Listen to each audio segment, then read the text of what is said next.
disabilities, loose from all that hinders me. Nothing can hold me now, I'm standing on solid ground. The word of the Lord, I've got the victory over my enemies. Who the sun sets free is free indeed. My chains are broken, thank God I am loose. Oh yes I am, yes I am. I am loose. Oh yes I am, yes I am. I am loose.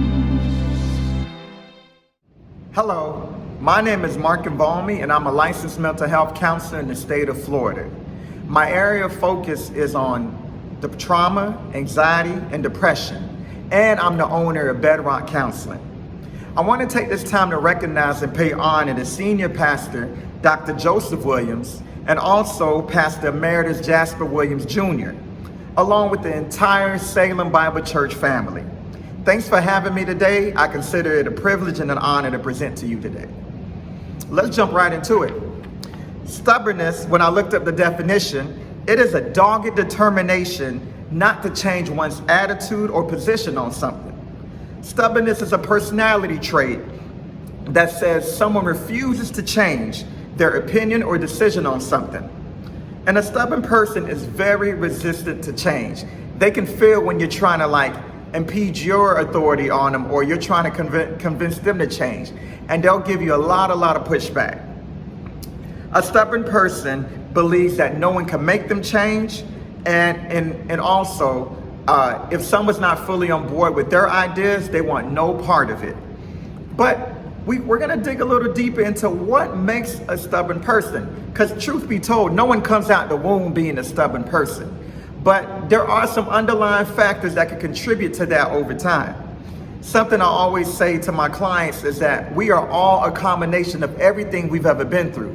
So next time you see a stubborn person, just know that there are at play a couple of things that you can't see on the surface. Because stubbornness is a personality trait, an individual won't display a stubborn mindset all the time. It's not like you're on stubborn mode 24/7. But there are some things that could contribute, that can trigger that, either a person or a situation that can contribute those stubborn ways. A stubborn person will behave more stubbornly, like I mentioned before, if they feel that you're trying to take over or impede your authority over them. And we have to ask ourselves, what would make a stubborn person feel so threatened to say, you know what? I'm not going to change. I'm not going to do things your way. There has to be something at play here to make the stubborn person say, I don't want to change at all. Stubborn people rarely take advice from anyone because they feel as though any outside influence or opinion will threaten what they have going on. And a lot of times when we're operating in dysfunction, we've been living in it for so long that it becomes our normal. So I can guarantee you, most people who are stubborn, in their eyes, nothing's wrong with them. They're just normal. We're the problem, not them, because they've been functioning in dysfunction for so long that it has become their normal. People are stubborn for many different reasons, and we're gonna unpack some of those reasons today, right? And the number one reason when I think of a stubborn person, and this is actually my area of expertise, is actually trauma. Trauma plays a major contributing factor as to why a person would be stubborn. Some of you all may be asking, what exactly is trauma? I've heard this word before, but it seems to have a lot of different meanings. Well, when you hear the word trauma, the main thing that could come to mind is any deeply distressing and disturbing experience that you've gone through. And trauma could be very subjective. Let's say, for example, you're a sixth grader in class in middle school, and a kid makes a joke and the entire class is laughing at you. And you're humiliated. To all the other kids, we're just having a good time. But you hold on to that, and years down the line, you have a fear of public speaking, and you're like, where did this fear come from? It came from somebody in a moment in your childhood embarrassing you. And to you, that's a traumatic experience, but to everyone else, We just having a good time, kicking some laps. But that was a deeply distressing and disturbing time for you, and you held on to that, and it became a traumatic experience for you. But trauma could be a lot more deeper. Trauma can be a lot of different things, such as neglect, abuse, near-death experience, abandonment, adultery, slander, betrayal, and like I mentioned earlier, humiliation. Unprocessed trauma is someone's past occurrence current life will always contribute to some level of dysfunction in our character flaws today. Whether that's stubbornness, whether that's pride, whether that's fear of engaging others in healthy relationships, all types of dysfunctional factors. If you know anyone like this, they aren't being difficult just for the sake of being difficult. Like, no one wakes up and say, you know what? I'm going to give so-and-so a hard time today. When that usher tries to sit me down at church, I'm going to sit the other way because you know what? I like to do things my way. There's always something at play there as to why the stubborn person reacts the way that they're reacting. And like I said earlier, in the mind of the stubborn person, nothing's wrong with me. This is just the way I am. Something's wrong with you and you and you and you and everyone else. But me, I'm perfectly fine. I'm normal. And we call these type of behaviors in the counseling world maladaptive behaviors. And another term for that could be unhealthy coping skills, right? Because, you know, our trauma would tell us things like, I can't listen to good advice. I need to stay away from all those people because they're going to hurt me just like so-and-so hurt me in my past. And I need to do things my way because that's how I saw daddy do it. And that's how I saw mama do it. And it wasn't the best, but we got through it. No matter how dysfunctional it was, we got through it. And because mama and daddy and grandmama did it that way, I'm going to do it that way because we're survivors and we're strong, right? And we put up, sometimes we'll spiritualize it. We'll put up all these big words, these healthy meanings, but deep down inside, we're operating from a place of brokenness, and we don't even realize it. And it's affecting all of our relationships. And when I say relationship, I'm going much deeper because I don't want to lose my single people too. But I'm also talking along the lines of friendships. You know, relationships with coworkers, relationship within your own church community, relationship within your neighbors, those areas of influence in life. Your trauma will affect all of those areas. Could you imagine being stubborn in all those different areas? How frustrating that must be for the people who have to engage you, and how exhausting it is for you to have all of these broken relationships. Constantly having to have people say, you know what, I don't have time for you. I can't keep a healthy relationship with you. Maybe it's best we just don't, we just stay away from each other. That is like emotionally and mentally exhausting. But like I said, until we decide to deal with the trauma, we decide to deal with the brokenness, we will never foster any healthy relationships in our lives. Because we're giving all of our attention and energy to trying to protect ourselves. Because when you see a stubborn person, in the back of their mind, they're looking out for their best interests. They're trying to protect themselves. And no matter how dysfunctional it may look to us, to that stubborn person, this is my survival skill. And I refuse to allow anyone else to take this survival skill away from me. Even the pastor, even my boss, even someone of authority. I know I'm supposed to do things your way, but my stubbornness, when that kicks in, I gotta go back to what I know best, which is protecting me. And if protecting me means I don't have to listen to any wise or godly counseling, so be it, because I'm stubborn. And that's just the way it is. And it's very irrational thinking.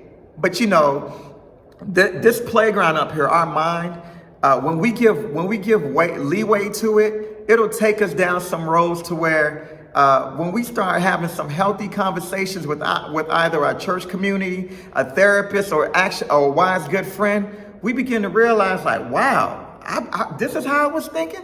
What was wrong with me? And that is one of the dangers, folks, when we don't have a solid community around us to say, you know what, man, you shouldn't be thinking this way. Or I don't think that's the best way about going things. You know what, miss, I don't think you should do that. I don't think you should have said that to him, or you should have said that to her. We need a community of counselors where there is safety to tell us, you know what, you're acting in pride. You know what, you're being a little stubborn and bullheaded right now. You know what, you could have said that a little better. When we're left to our own thinking, we will build an entire narrative in our own minds that makes no sense to the outside world, but to us, it's completely normal. And I know my character flaw is not on community, but I've noticed a lot of stubborn people, they don't have a healthy community of people around them to give them wise advice. And if they do have a couple of those individuals, they're stiff arming them. They're saying, you know what? I don't have time for this. I don't want to do this. I'm just going to do things my way because my way has kept me safe. My way makes sense to me. My way is how I've learned to survive. And like I said earlier, folks, that is so emotionally and mentally draining and exhausting. And I would hate to see anyone who I love or care about have to live like this for the rest of their lives. It's just too much. Stubborn people will at times display what I like to call avoidant behavior, right?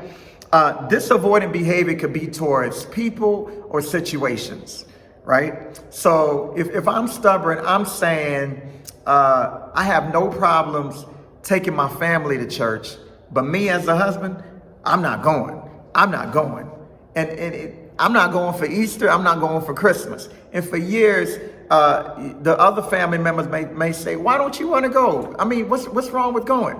And it could be something really trivial and silly. It could be when I was a kid, the pastor embarrassed me. It could be I experienced church hurt or someone did something to me and I never let it go. And it's not even the church where my family's attending now, but because of that horrible experience that was traumatic for me, I'm just going to be stubborn and bullheaded in this area. And I want no parts of it. It could be a situation. It could be, I'd rather stay to myself because when I was younger, I experienced betrayal. I experienced people slandering my name and gossiping about me. And because of that, I don't do people no more. I just stay to myself. I don't need friends. Have y'all ever heard that? Where someone will say, I'm just fine all by myself. It sounds strong, but if you really think about it, it's just avoidant behavior. We just dress it up to sound like, oh, we just looking out for our best interest. But truth be told, it is a stubborn way of saying, I'm avoiding all of the things in my past that hurt me. And when I see things familiar in my present that reminds me of those things from my past, they are triggers. And what I do with triggers are, I just get more rooted in my stubbornness because I don't have any time of going back to what hurt me in my past. So we display avoidant behavior. And this is so sad because it's probably one of the biggest relational killers out there when we allow stubbornness to be at the forefront of all of our thinking. And the stubborn person will convince themselves that they don't have to change even if they are wrong. Like we can be stubborn for so long that we can know. This is when we're probably dealing with a heart and heart at this point. We know our position is wrong, but something inside of our stubborn and hard hearts is telling us, don't change your stance.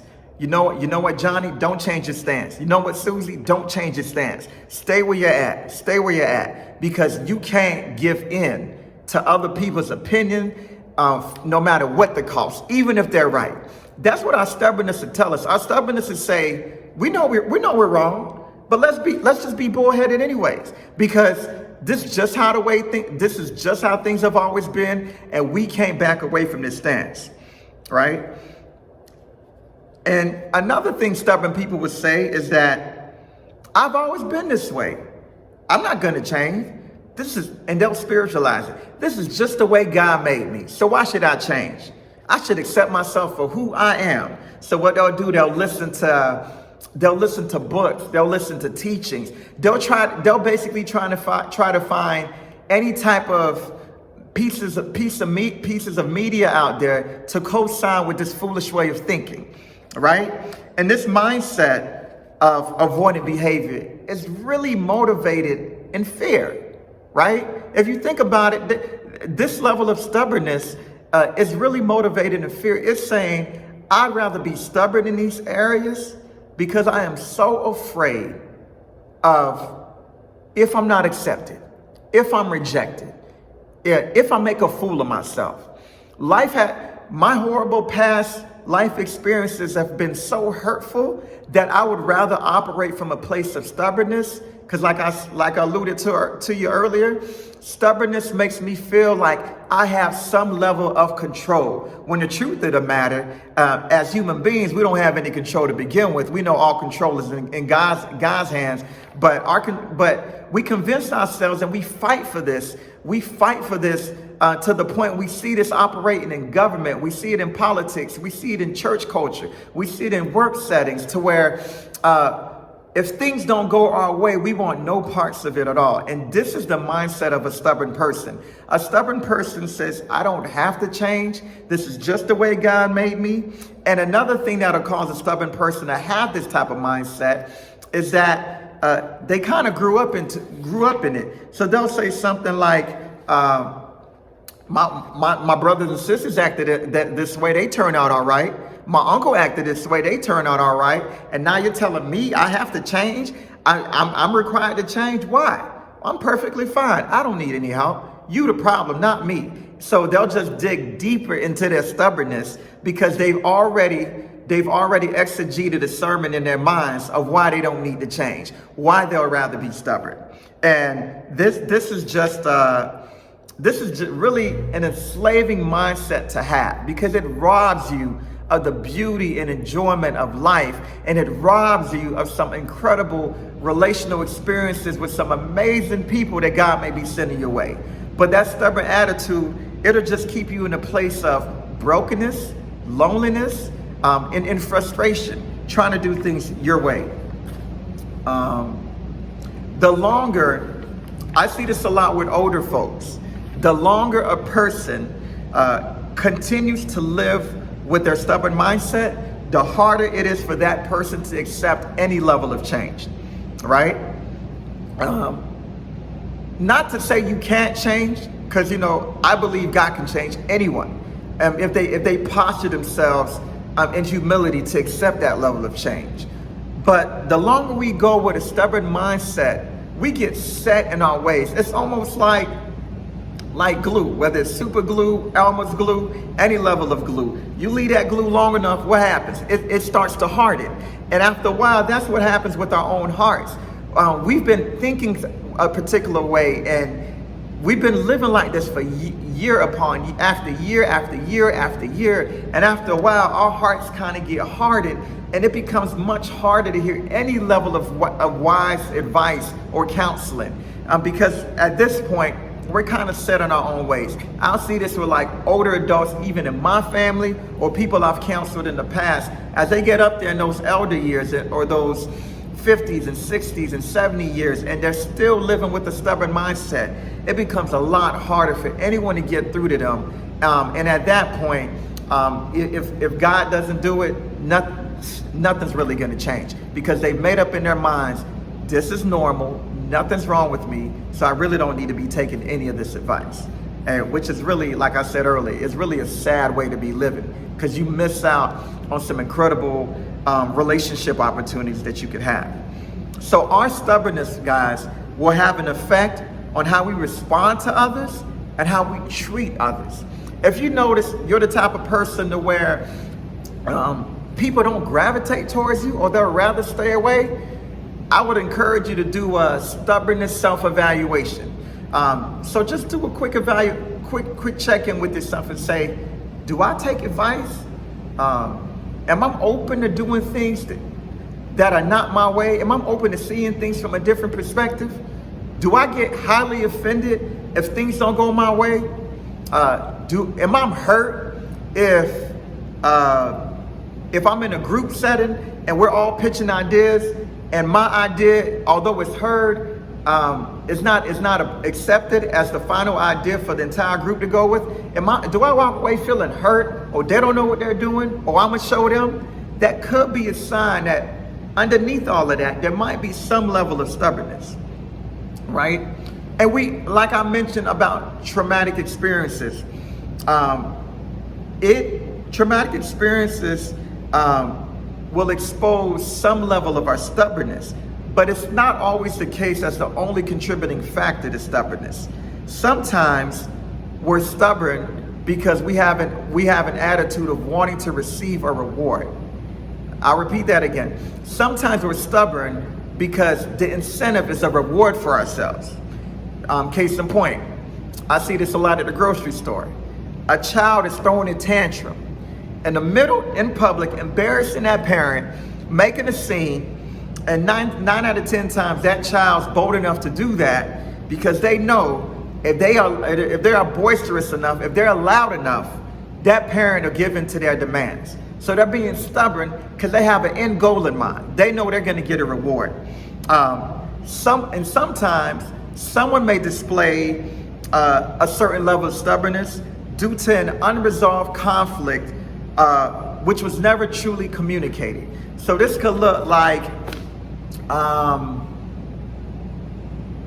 if you had to have a difficult conversation with a loved one or a good friend or a coworker or someone within the midst of your church staff, right? And you spoke it out and you guys finished the conversation and you walk away thinking like, you know what, we ended this on a good rapport. But then you notice that weeks later, months later, this person's being a little passive aggressive. And what passive aggressive means is they're not gonna yell, they're not gonna cuss you out, they're not gonna make a scene, but they'll throw in a little slick remark every now and then, here or there. And then at first you let it go, you don't notice it, but then you start to raise an eyebrow like, where's this coming from? Did I do something? And men, especially us, we're able to compartmentalize things to where after we've had the conversations in our minds, oh, it's over. So it could be months later, so the guy is more likely to think, where's this even coming from? Because we can't connect the dots to where like, I know you're not mad about that conversation we had weeks ago or months ago. I thought we dealt with that already, right? But that stubborn person can display some level of passive aggressiveness to where they're being like verbally abusive with just a little slick and arrogant and what's the word I'm looking for? Condescending remarks where they're just trying to make every point that you're bringing across seem to have no value. It's very invalid. And that's because this person is too stubborn to come to you to say, you know what? Although we had that conversation, there's still something at play right there. I'm still offended. I'm still hurt.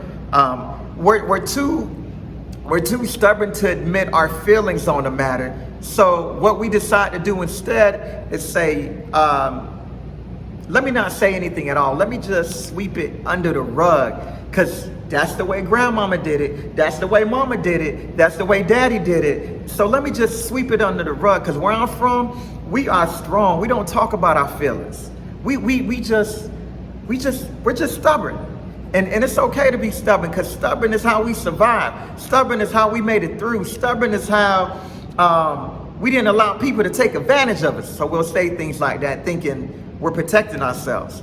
But once again, like I mentioned earlier, stubbornness is a relationship killer. I've never seen a healthy married couple where one party's constantly being stubborn or both of them are being stubborn. It's a recipe for disaster. I've never seen a healthy business relationship where there's a stubborn person in a business relationship.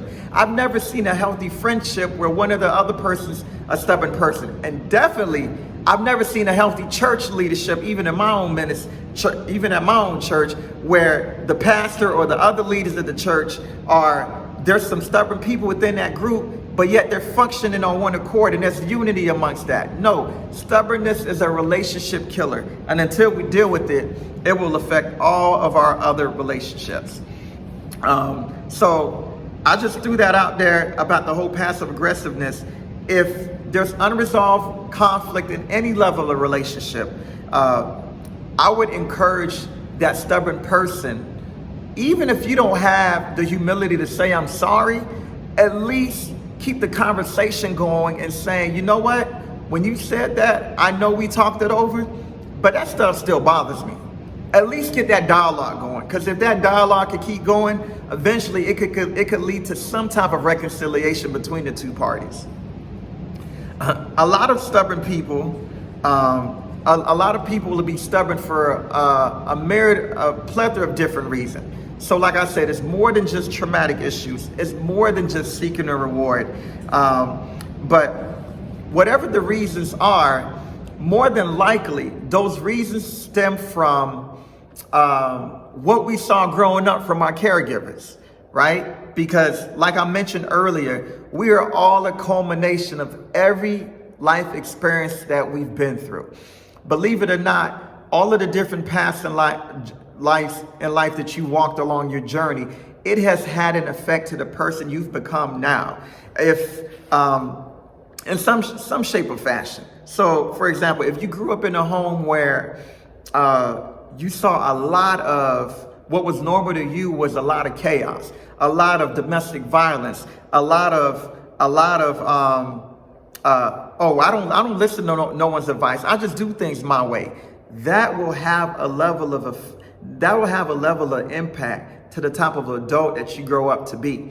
And I'm saying that to say, the next time you think of that stubborn person that comes to mind, or if that person's sitting next to you, I'm not trying to cause any friction here. If that person's sitting next to you, just know that this individual is not being stubborn for the sake of wanting to be annoying, wanting to be difficult. It is like a whole bunch of things packed up in there, that's mixed up in there, that has led to this behavior outcome. And the most influential thing that I've seen in the lives of adults who are stubborn or have any type of personality flaw, it is what they saw growing up from their parents or caregivers, because those are the individuals that had the most level of influence over our lives. So if you weren't raised by your parents, whoever that caregiver was, whoever that guardian was, whether it was auntie, grandmother, whether it was uncle, whether it was you were adopted,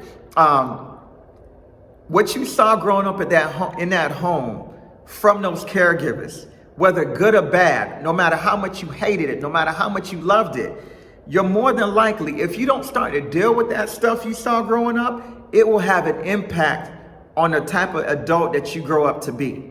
I've seen it to where adult women will say, I grew up with this mother with a very independent mindset. She doesn't listen to anybody. She don't listen to anyone. I can't stand that attitude. And that same person will find themselves, now that they're an adult, they're starting to mirror some of those same habits. And they're like, wow, I'm becoming my mom. And that's what happens. We mirror our the caregivers and parents who raised us. And the reason I'm saying that is because somewhere along the lines, that stubborn person saw this type of behavior displayed by a grandmother, by an aunt, by an uncle, by a family member. It could have been an older sibling where there was such an age gap that you looked at that older sibling like, oh, this is like my stepdad. This is like my stepmom. So you gravitated towards everything that older sibling did because they had such a level of influence over you. And if that older sibling was very stubborn, more than likely, we're going to pick up on some of those stubborn behaviors as well.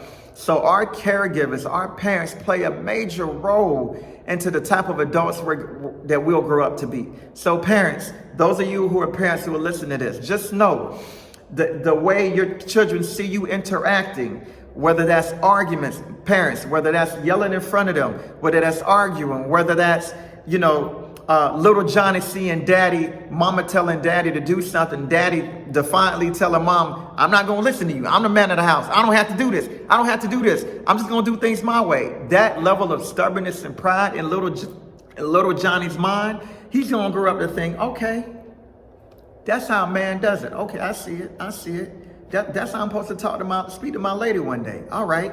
I see you, Dad. Thank you for teaching me. Right. The little boy doesn't say all of that, but that's how the little wheels are turning in his mind. And same thing with a young lady. If you grew up in the house and all you ever heard was grandmother and mom, because of their hurt, talking negatively about men, saying you can't trust them, baby. They all dogs. Ain't none of them right. Yeah, don't trust none of them. Just be stubborn about it. Don't date. Don't do nothing. Just stay away from them. They'll hurt you. And most likely, the women like that are speaking from a place of how they've been injured. More than likely, that little girl is going to grow up with that same stubborn mentality towards all men. Although, and towards men who never hurt her, who never even hurt her parents. But because of what she heard and saw growing up, it's had a major impact on how she views the world. So stubbornness, the best way I could explain it, it's like my eyeglasses. If I'm driving at night and these glasses remain foggy, they're not much good to me. And that's what it is when we're stubborn. Our stubbornness is like a fog, a distraction over the lenses of how God really wants us to see the world. Until we deal with this character flaw, it will impact us in ways we can't really put into words. We won't really have the language as to why I act this way around people. Why it's hard for me to communicate how I'm feeling? Why don't I like to take advice? Why am I so stubborn about receiving help from anyone? And that's why it's so important, like I mentioned earlier, to have a healthy community around you, to have to seek out wisdom from either your church leadership, a trusted family member, to be open to therapy, sitting down with a counselor, because those individuals can help you to form the language as to what's really going on inside of you and where some of this stuff has stemmed from. Because over time, we collect this baggage, right? And then we try to have these healthy relationships, whether marriage, friendships, work relationships, and we're struggling and we're fumbling and we're like, where is this coming from? And until we do the hard work of going back into childhood and realizing, you know what, I think there's something at play here from childhood, or something that happened to me when I was younger that's causing me to be such a stubborn person today. And until I deal with that, things will always be that way. Because the one thing about character flaws, they don't go away over time. If anything, like I mentioned earlier, you get more settled and more rooted into your stubbornness and character deficiencies the longer they go undealt with. So I would encourage anyone, if this is you or you know anyone like this, definitely get the help that you need. And lastly, here are some ways you can deal with the stubborn person. If you find yourself in a situation with a stubborn person, remember, they're only going to dig their heels in deeper, and they feel like you're trying to change them, you're trying to control them. So instead of coming at them with like a takeover mentality or a takeover spirit, come alongside of them where you're just keeping the lines of communication open, where it's just dialogue. Let them know that you'd rather be more of a support system. Yeah, there'll be times where you could say your opinion on what you think or what you think would be the better option, but don't bring it forward. Don't bring it forth as if you're demanding that they do this, because if they feel that stubborn person will become even more stubborn. But if that stubborn person feels like, you know what, you're not like everyone else. You listen to me. You make me feel valued. You make me feel important. Slowly but surely over time, what you're really doing, you're winning over their heart. And hopefully over time, their heart will start to soften up a bit to where they'll be, God may work on their heart to where they'll be open to seeing things from your perspective, or connected with someone who could get them the necessary help that they need, right? So the question I have is that, can you love someone in spite of their stubbornness, or maybe even walk with them through their stubbornness? Because it takes a great level of patience to deal with a stubborn person, and not anyone can do this. So I would say it's going to take a lot of prayer of just asking God, Lord, increase my level of capacity to deal with this person. Give me the grace, because you're not going to do it off of willpower. When you're dealing with personality flaws, we don't have the willpower or the patience to deal with those type of personalities. They will overwhelm us all of the time and get under our skin. I don't care how saved you are. They will push your buttons. So you have to go in there with a prepared mentality. You have to go in there prayerful. You have to go in there knowing that, you know what, if I push too hard, I'll lose them.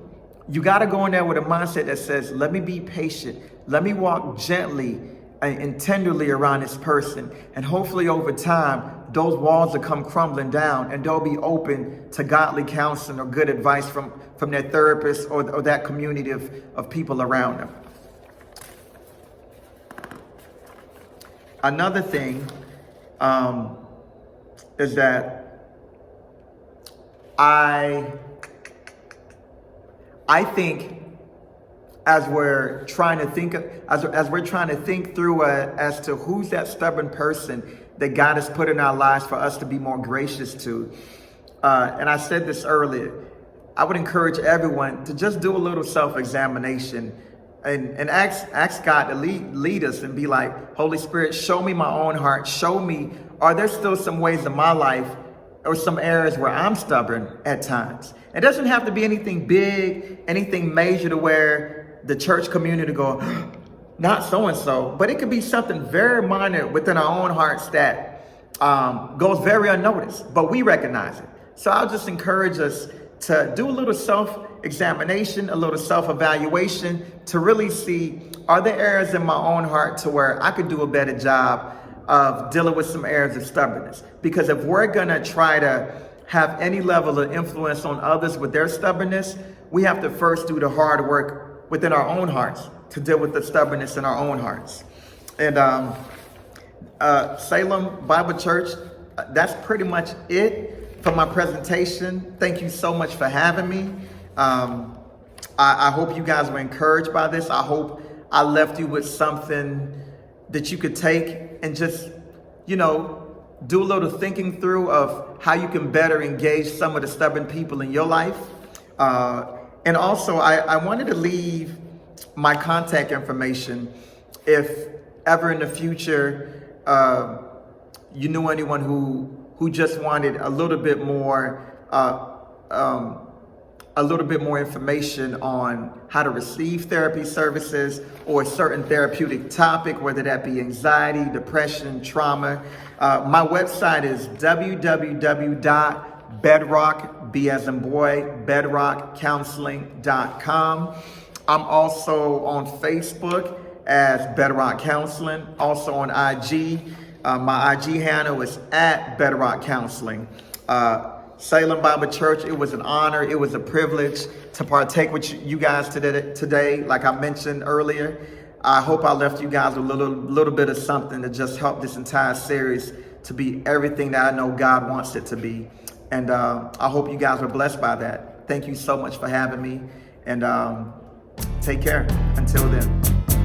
I am loose from infirmities and disabilities, loose from all that hinders me.